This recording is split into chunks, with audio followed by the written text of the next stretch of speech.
ඔයාලා දන්නවද ලංකාවේ වැඩිපුරම ජීවත් වෙන්නේ දුප්පත් අයනේ. ඇත්තම කතාව ඒකනේ. ලංකාව ඉන්දියාවක් වගේ රටවල. එතකොට ඔයා කල්පනා කරලා බලන්න ඔයාට අවුරුදු දෙකමාරක් තුනක් තිස්සේ කැම්ප් එකක අනාථ කඳවුරක අර ගරා වැටිච්ච බිල්ඩින් වල වැස්ස වහිනකොට වතුර වැටෙනවා ඉවරයක් නෑ රැලි වෙනකන් නිදිනේ. ඒ වගේ ජීවිතයක් ගත කරන්න ලැබුණොත් ඔයා මොන වගේ තීරණයක්ද ගන්නෙ? ඔයාට කොයිතරම් දුක හිතේද? ඒ වගේ දුක හිතෙන කතාවක් තමයි අද මම ගෙනල්ලා තියෙන්නේ. ඉතින් ඉවර වෙනකම්ම බලන්න. හරිම ලස්සන වාක්‍ය වචන ගොඩක් දේවල් වලට ඉගෙන ගන්න පුළුවන් කතාවත් එක්ක හරි ලේසි විදිහට මම පැහැදිලි කරනවා. ඉවර වෙනකම් බලන්න. ඒ වගේම තාමත් ඔයා මාව subscribe කරලා නැත්නම් subscribe කරගෙන මෙයන් like කරන්න share කරන්න comment කරන්න. ගොඩක් වටින පාඩමක් තමයි මම වීඩියෝ එකක් විතර හදලා ගෙනල්ලා තියෙන්නේ. අවසාන වෙනකම්ම බලන්න. ඉතින් අපි වීඩියෝ එකට යමු. ඔයාලා අහලා තිනවද අර අපි කියන්නේ මේ දවස්වල නම් අපි ඉන්නේ දුප්පත්කමේ අන්තිම තැන. එහෙම කියලා කියනව නේද?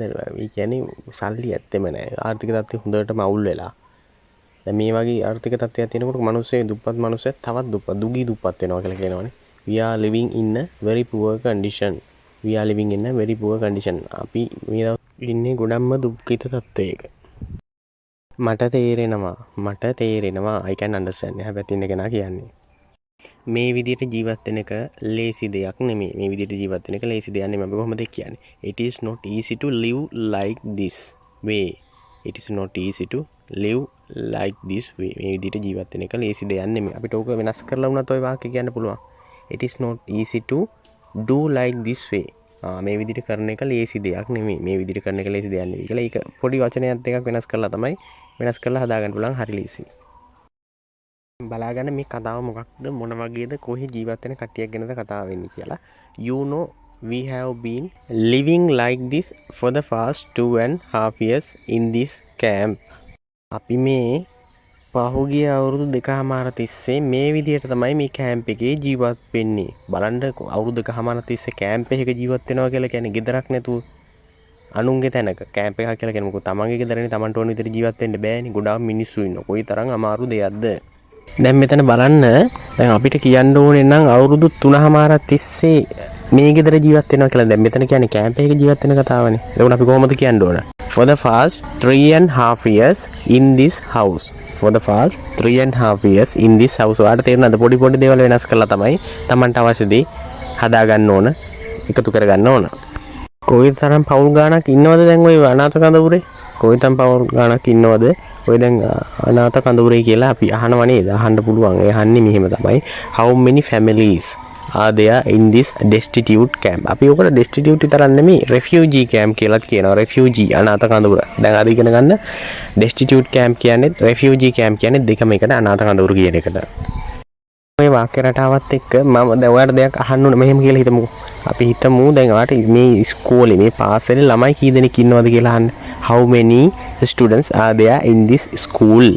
How many students are there in this school? දැක්කනේද? ඒකෙන් පොඩි චූටි කොටස් ටිකක් වෙනස් කරලා තමයි ඒක හදා ගන්න ඕන. How many students are there in this school? මේ පාසලේ ළමයි කීයක් ඉන්නවද? අනාථ කඳවුරේ පවුල් 105ක් ඉන්නවා. පවුල් 105ක් ඉන්නවා. There are 105 families. There are 105 families. 105ක් ඉන්නවා. සෙල්ලන්නේ පවුල් 105ක් ඉන්න කඳවුරක් කියලා කියන්නේ කොයිතරම් විශාලද? එතකොට කැම බීම සපයන එක. එතකොට ජීවත් වෙන එක, වැසිකිලි කැසිකිලි පහසුකම්, මේ වගේ දේවල් වලින් කොයිතරම් අමාරු අපහසු තත්ත්වයක් ඇද්ද? All are in these temporary buildings. හැමෝම ඉන්නේ මේ තාවකාලික ගොඩනැගිලි වල. තාවකාලික ගොඩනැගිලි වල කියලා කියන්නේ තමන්ගේ ගෙවල් වගේ උපදිච්ච දවසේ ඉඳලා මැරෙන දවස් වෙනකම් එකම ගෙදර ඉන්න බෑනේ. මේ තාවකාලික ගොඩනැගිලි වල තමයි ඉන්නේ. All are in these temporary buildings. බලන්න කැම්ප් වල ජීවත් වෙන අය ජීවත් වෙලාම බලන්න ඕන කොයිතරම් දුකකද ජීවත් වෙන්නේ කියලා. We are very unfortunate to live in this way. We are very unfortunate. අපි ගොඩාක් අවාසනාවන්තයි to live in this way. මේ විදිහට ජීවත් වෙන්න. ඇත්තටම එහෙමනේ. දැන් ඔය කැම්ප් එකේ ජීවත් වෙනවා කියන්නේ සෙල්ලම් වැඩන්නේ මම කලින් කිව්වා වගේම. කාලයක් තිස්සේ අවුරුදු දෙකමාරක් තිස්සේ ඉන්නවා කියන්නේ කොයිතරම් දෙයක්ද? අපිට එහෙම නෙමෙයි එක දවසක් දෙකක් මාසයක් විතර යනකොට එපා වෙනවා නම් මේ අයට කොයිතරම් විදියට ජීවිතේ එපා වෙලා තියෙනවද? ඒක නිසා තමයි මෙහෙම කියන්නේ දුක හිතිලා මෙහෙම කියන්නේ. දැන් ඇත්තටම මේ කතාව අහගෙන ඉන්න ඔයාලට උනත් හරිම කනගාටුවක් දැනෙනව නේද? I feel extremely sorry all about you. මට හරිම කනගාටුවක් දැනෙන්නේ ඔයගොල්ලෝ ඔක්කොමලා ගැන. හිතප්පපුවක් තියෙන හැඟීම් දැනීම් තියෙන ඕනම කෙනෙක්ට දුක හිතන කතාවක් තමයි මේක. අනාථ කඳවුරක ජීවත් වෙන මිනිස්සු ගැන කතාවක් කියනකොට. මේ කතාව කියද්දි මට සත්‍ය කතාවක් මතක් වුණා. එක පවුලක් තිබුණා මීට අවුරුදු මම කියන්නේ 20කට විතර කලින්. අවුරුදු 20කට විතර කලින් මගේ දැනුම මට මගේ මතක ඇති කාලේ ඉඳලා ඉස්කෝලේ යනවා ගෙදර මැටි ගහපු ගෙයක් තිබුණේ. ඉස්කෝලේ යනවා සපත්තු දෙකවත් නැහැ. සෙරෙප්පු දාගෙන යන්නේ ළමයි 3 දෙනෙක් හිටියයි පවුලේ. ළමයි 3 දෙනෙක් හිටියා. ඉතින් කොහොම හරි ඉස්කෝලේ යනවා කරන්න කියන්න දෙයක් නැහැ. තාත්තත් ලොකු කුලී වැඩ කරන කෙනෙක්. එතකොට දුප්පත් පවුලක්. මම කැම්ප් එකකට අදාළ කතාවක් නෙවෙයි. නමුත් දුප්පත්කම නිසා මිනිස්සු හිටියත් කොහොමද ජීවත් වෙන්නේ කියන කතාව කියන්න මම කියන්න හදන්නේ. ඉතින් කොහොම හරි ඉස්කෝලේ යවනවා ගෙදර ටීවී එකක්වත් නැහැ. එතකොට ඕගොල්ලෝ තේරුම් ගන්න දැන් ටීවී එකක්වත් නැති ගෙදරක් කියලා කියන්නේ කොයිතරම් දුප්පත් අසරණ පවුලක්ද. කොහොම හරි කරලා ඉස්කෝලේ යනවා. ඉස්කෝලේ ගිහිල්ලා ලොකු ළමයා කැම්පස් තේරෙනවා. කැම්පස් එකේ නැත්නම් විශ්වවිද්‍යාල තේරෙනවා.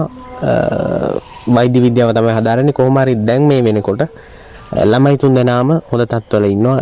ලොකුම කෙනා ડોක්ටර් කෙනෙක්, දෙවෙනියා නර්ස් කෙනෙක්, තුන්වෙනි කෙනා ඉංජිනේරු පීඨේ තමයි ඉගෙන ගන්නෙ. ඉතින් අපිට එකෙන් ගන්න ඕන ආදර්ශය තමයි ඇත්තම කිව්වොත් එහෙම දැන් දුප්පත් වෙනවා කියන එක අධ්‍යාපනයට බාධාවක් වුණාට ඉගෙන ගන්න කෙනා කොහේ හිටියත් ඉගෙන ගන්නවා. ඇත්තම කතාව ඒක තමයි. ඒක නිසා හොඳම දේ සමහර පවුල් තියෙනවා ඕනකට වඩා පහසුකම් තියෙනවා දරුවන්ට. ඉස්කෝලේ යන්න තියෙනවා, ටීවී එක තියෙනවා, ෆෝන් එක තියෙනවා, හැමදේම තියෙනවා. කැමති රෙස්ටුරන්ට් වලින් කන්න අවස්ථාව තියෙනවා. ඒ කොහොම වුණත් ඒ ළමයි ඉගෙන ගන්නේ නැහැ. සමහරට වෙන දේවල් වලට පෙළඹෙනවා. නමුත් මේ පවුල හොඳටම උදාහරණයක් ආදර්ශයක් විදියට ගන්න කොහොමද ඒගොල්ලෝ අන්තිමට උනේ කියලා ඒගොල්ලන් ජීවිත වෙනස් වෙන හැටි. ආයෙත් අපි කතාව පැත්තට එමු. When it rains වහින වෙලාවට no one can live. කාටවත් ජීවත් වෙන්න බෑ, ඉන්න බෑ. even inside of these jerry built buildings. මේ අටවපු බිල්ඩින් වල කාටවත් ඉන්න බෑ. මේක ඇතුලේ කාටවත්ම ඉන්න බෑ. jerry built buildings දැක්ක නේද? jerry built buildings කියලා කියන්නේ අටවපු බිල්ඩින් ඇතුලේ. අටවපු කියලා කියන්නේ අපි ඒ කියන්නේ හරි වික්‍රමයට ප්‍රමිතියට හදපුවා නෙමෙයි. තාවකාලික ගොඩ නැගිලිනේ. ඒක කොහොමද අටවල තමයි තියෙන්නේ. අපි බලමුද හේතුව මොකද්ද මේ වහින වෙලාවට බිල්ඩින් ඇතුලේ අටවපු බිල්ඩින් ඇතුලේ ඉන්න බැරි හේතුව මොකද්ද කියලා බලමු. as water starts pouring into them. වතුර ඇතුලට එනවා. pouring into them. වතුර ඇතුලට එනවා. බිල්ඩින් ඇතුලට එනවා. ඒකෝර කොහොමද ඉන්න බෑ. ළමයි හිටියොත් ළමයි තෙමෙනවා නිදාගෙන ඉන්න බෑ බිම. ඇඳන් හරි සුව පහසු ඇඳන් නෑනේ බිමනේ ඉන්නේ. ඉතින් වතුර ඇතුලට ආවම කොහොමදත් ඉන්න හම්බෙන්නේ නෑ. රැයකට නිදාගෙන ඉන්න වෙලාවකට වහින්න ගත්තොත් එලි වෙනකම්ම ඇහැරිලා තමයි ඉන්න වෙන්නේ. pouring into them කියන්නේ ඇතුළට වැක්කිරෙනවා කියන එක. තුලට වැක්කිරෙනවා කියන එක. දැන් අපි කියමු මේ වතුර එකක් දානවා කියලා ග්ලාස් එකකට. වතුර එක වක් කරන්න වීදුරුවට වක් කරන්න කියලා කිව්වොත් එimhe pour into the glass. pour into the glass වක් කරන්න ග්ලාස් එකට කියලා තමයි කියන්නේ. ඒ වගේ අදහස තමයි දෙන්නේ. ඇතුළට වැක්කිරෙනවා කියන කතාව තමයි pour into them කියන්නේ. roofs are also damaged. වහලුත් කැඩිලා. වහලවල් තියෙනවා සේරම කැඩලා. ඉතින් ඒ වයින් වතුර වැක්කිරනවා උඩින්. හයියෙම වහින වෙලාවට හොඳට තියෙන වහලක වුණත් පින්නක් එනව නේද? එහෙම වුණාම කොහොමද කැඩලා තියෙන වහලෙන් පොඩ්ඩ වැස්ස වුණත් වතුර වැක්කිරනවනේ. ඒක කතාව තමයි කියන්නේ වහලවලුත් කැඩිලා. roofs are damaged. damaged කියලා කියන්නේ damage වෙලා, හානි වෙලා. මේ කඳවුරේ ළමයි 150ක් විතර ඉන්නවා. මේ කඳවුරේ ළමයි 150ක් ඉන්නවා. ඒතකොට පවුල් 105ක් තියෙනවා. ඒතකොට එක පවුලකට ළමයි දෙන්නෙක්වත් අඩුම තරමේ ඉන්න ඕනේ. Here there are about 150 children in this camp. Here there are about 150 children in this camp. මේ කඳවුරේ ළමයි 150ක් ඉන්නවා. එක ළමයෙකුට අසනීප වුණොත් ඒ ලෙඩේ අනික් සේරටම හැදෙනවා. අන්න තියෙන ප්‍රශ්නේ. if one child gets sick එක ළමයෙකුට අසනීප වුණොත් all the others too get affected by the same sickness. එකම ලෙඩෙන් අනිත් අය ඔක්කොම ආසාදිත වෙනවා. ඔයාලට හොඳට මතකයිනේ දැන් කොරෝනා වැඩි කාලයක් නැහැ නේ. දැන් කොරෝනා මේ වසංගතය ඇවිල්ලා. දැන් කැම්ප් එකක ජීවත් වෙනකොට හොඳටම කල්පනා කරලා බලන්න. කැම්ප් එකක ජීවත් වෙනකොට ඔය මීටරේ පරතරේ කියලා කියමු. මීටරේ පරතරයක් වගේ වුණත් තියාගන්න පුළුවන්ද? අපි කියමුකෝ වැස්ස වෙලාවක. දහවල් කාලේ නම් ප්‍රශ්නයක් නැහැ. වැස්ස වෙලාවක මොකද කරන්නේ? ඔක්කොටම එකට ගුලි වෙලා ඉන්න වෙනවනේ. ඉතින් ඒක නිසා බලන්න හොඳම අවසනාවන්ත දේ කියලා කියන්නේ මේ වගේ අවස්ථාවක ලොකු දරුණු ලෙඩක් හැදුනොත් ඔක්කොම මිය දෙනව නේද? බලන්න කොයිතරම් අවසනාවන්තද කියලා මේ මිනිස්සු. හොඳ වැසිකිලි නාන කාමර පහසුකම් නැහැ. no proper toilet bathroom facilities කියන්නේ පහසුකම්. ඉතින් අර අටවපු බිල්ඩින් වල ජීවත් වෙලා ඉන්න මිනිස්සුන්ට නාන කාමර වැසිකිලි වගේ දේවල් විතරක් හොඳට තියෙයිද? ඒකම හොඳට කල්පනා කරලා බලන්නකෝ. no proper toilet bathroom. no proper හොඳ. proper කියන්නේ හොඳ. toilet bathroom වැසිකිලි නාන කාමර පහසුකම් නැහැ.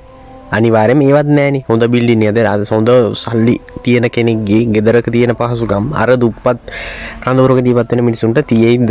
ඔයාලම කල්පනා කරලා බලන්න.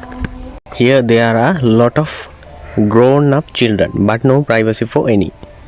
මේ වැඩිවියට පත්වෙච්ච ළමයි ගොඩක් ඉන්නවා. ඒත් ඒ කිසි කෙනෙකුට පෞද්ගලිකත්වයක් නැහැ. අන්න හොඳටම බලන්න. ඒකත් ලොකුම ප්‍රශ්නයක්නේ. වෙන මුකුත්ම නැති වුණා දැන් ගෑල් ළමයි කියන කෙනාට පෞද්ගලිකත්වය කියන එක අත්‍යවශ්‍යම කෙනෙක්. එයාට අනිවාර්යයෙන් මේ දේ තියෙන්න ඕනේ. ඉතින් එහෙම ළමයට කොහොමද පෞද්ගලිකත්වයක් කියන්නේ? එක ගොඩට CC එකට දාලා වගේ ඉන්න මොහොතක කොහොමද පෞද්ගලිකත්වයක් කියලා තියෙන්නේ? Tamanට කියලා වෙනම කාමරයක් තියනවද? නැහැ. අවශ්‍ය වෙලාවට වැසිකිළියට ගෙසිකට යන්න පුළුවන්ද? මිනිස්සු ඔක්කොම පිරෙලා නාන්න කරන්න පුළුවන්ද? හරි විදියකට බෑනේ. බලන්න කොයිතරම් මේගොල්ලෝ අවසනාවන්තද කියලා. වැඩිවියටපත් වෙච්ච ගෑනු ළමයි ඉන්නවා කියලා කියන්නේ grown up කියන්නේ වැඩිවියටපත් වුණා. grow up කියන්නේ ලොකු වෙනවා. grow up කියන්නේ ලොකු මහත් වෙනවා.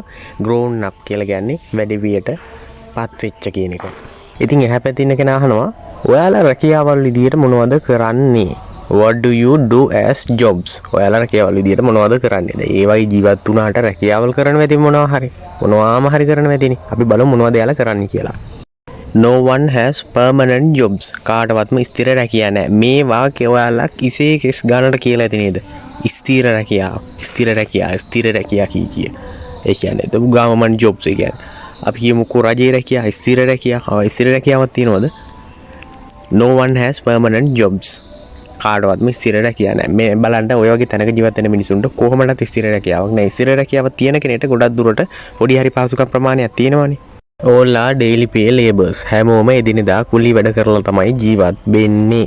මම කිව්වනේ දැන් බලන්න ඕලා daily pay labours කුලී වැඩ කරනවා. කුලී වැඩ කරනවා කියන එක මීට කලින් දැනගෙන හිටියද ඔයගොල්ලෝ? labours කියලා කියන්නේ කම්කරුවෝ කියන කෙනේ. සාමාන්‍යයෙන් කුලී වැඩ කරනවා කියලා කියන්නේ ඒක. සමහරට හෙට තියෙන්න පුළුවන්. අද වැඩට ගියොත් විතරයි අද පඩිය හම්බ වෙනවා. ඊට පස්සේ අර රාජ්‍ය ජොබ් එකක් කරනවා වගේ මාසෙ අන්තිමට නිමාඩු ප්‍රමාණයක් දීලා එහෙම නෑනේ. කුලි වැඩ කරන කෙනාගේ අද වැඩට ගියොත් අද සල්ලි හම්බ වෙනවා. හෙට වැඩට ගියොත් සල්ලි හම්බ වෙනවා. උණක් ලෙඩක් අසනීපයක් ඇතුණොත් ඒ දවස්වලට සල්ලි නෑ. ආයි වැඩට ගියොත් විතරයි සල්ලි හම්බ වෙන්නේ. all are daily pay labours. We have no money to buy lands or build houses. අපිට ඉඩම් ගන්නවත්, ගෙවල් හදන්නවත් සල්ලි නෑ. කොයිතරම් දුක හිතෙන කතාවක්ද? මේ මිනිස්සුත් හරි ආසයිනේ. ලස්සන ගෙවල් දොරවල් හදාගෙන තමන්ගේ කියලා දරුමල්ලෝ ටික හරි හොඳ ඉස්කෝල වලට යවලා ඒගොල්ලෝ ලොකු මහත් වෙනකොට හොඳ රැකියාවල් කරනවා බලන්න. ඕනම කෙනෙක් කැමතිනේ මේගොල්ලන්ට පහසුකම් හැමදේම නැහැ. අන්තිමට කියන්නේ God only knows. දෙවියෝ විතරයි දන්නේ. දැන් මොකද කියන්නේ? දැන් ඔයාලට පැහැදිලිද කතාව? දැන් කතාවක ආශ්‍රයෙන් තමයි මම කියලා දුන්නේ වාක්‍ය කොහොමද ඇවිල්ලා තියෙන්නේ. ඔයාලා නොදන්න ගොඩාක් දේවල් ඉගෙන ගත්තානේ. කුලී වැඩ කරන එක ගැන, ගෙවල් දොරවල් හදන්න සල්ලි නැහැ කියන කතාව. ඒ වගේම වැසිකිලි පහසුකම් නැහැ කියන කතාව වහිනකොට වතුර වැක්කිරෙනවා. ඒ වගේ ගොඩාක් දේවල් ඔයාලා අඳුරගත්තා, දැනගත්තානේ. ඒක තමයි කියන්නේ ගොඩක් දේවල් ඉගෙන ගන්න පුළුවන්. පොඩ තමයි ඉගෙන ගන්න ඕන. ඒක පොඩ ඉගෙන ගන්න වෙලාවට කොහොම හරි මාසයක් දෙකක් තුනක් යනකොට ගොඩාක් දුරට තමන්ගේ මනසට ගොඩාක් දේවල් එනවා. ඉතින් මේ වීඩියෝ එක මෙහෙම අවසන් වෙනවා. ඔයාට සුබ දවසක්.